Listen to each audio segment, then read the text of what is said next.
Queensland University running out under the lights at Iffley Road as part of their centenary tour of Hong Kong and the UK. For Oxford University captain John Carter, this was the first time he'd led the side out at home. The former Sale and Northampton professional, now a psychoanalysis student at Kellogg College.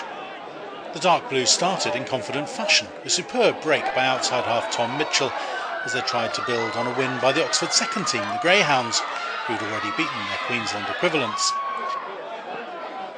But the first team struggled to make the breakthrough.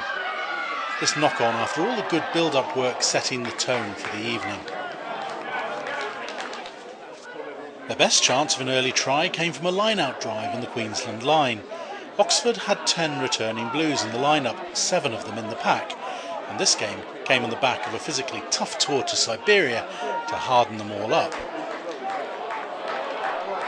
However, once the hard work appeared to have been done, once again a handling mistake on the line put paid to the Oxford efforts, leaving the backs frustrated that they didn't get a chance to show what they could do, also disappointing the coaching team in the stand, including former Springbok Marco Wenzel of London Wasps.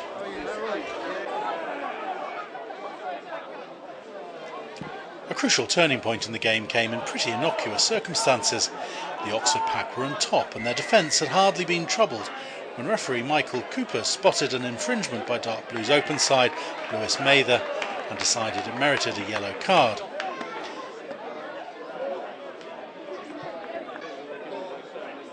Suddenly Queensland had the confidence to attack, left wing Damon Holmes showing impressive skills, though the Oxford defence got back in numbers.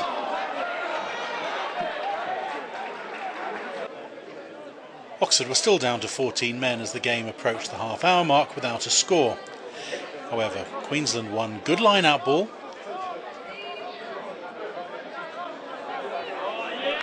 though once again the home pack seemed strong in defence.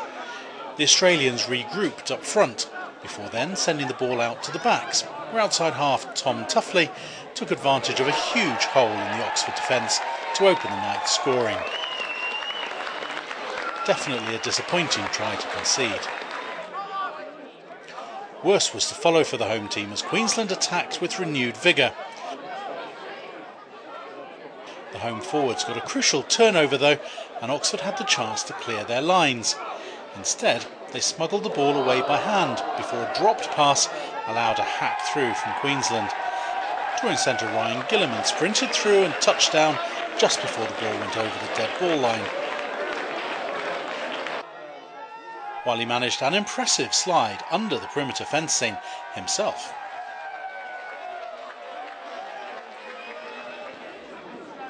Oxford continued to be strong in the scrum. They had an advantage there all night, and while Carter found his powerful drive was stopped by the Queensland defence, that platform earned them a penalty opportunity. Centre Harry Guinness from Canberra would have been keen to put one over his Australian compatriots, but the ball just drifted wide, and at the half-time break Oxford were trailing 12-0 against the tourists. Back at full strength, Oxford were keen to use their forward power as a weapon to create space for the backs. Mitchell and fullback Jeremy Mather combined to spread the ball wide, where Carter and Lewis Mather posed a threat. Typically though, a handling error brought the move to a halt. But as Oxford kept the attack going, Queensland strayed offside in midfield. This time, Guinness poured over the penalty, to the delight of the healthy Iffley Road crowd. However, indiscipline over the far side of the pitch cost Oxford again. First, number 10 Mitchell saw yellow for a tackle adjudged to be dangerous.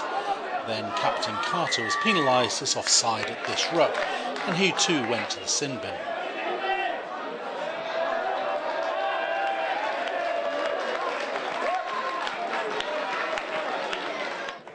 Worse was to follow as second row Tom Evans was carried from the pitch with a neck injury.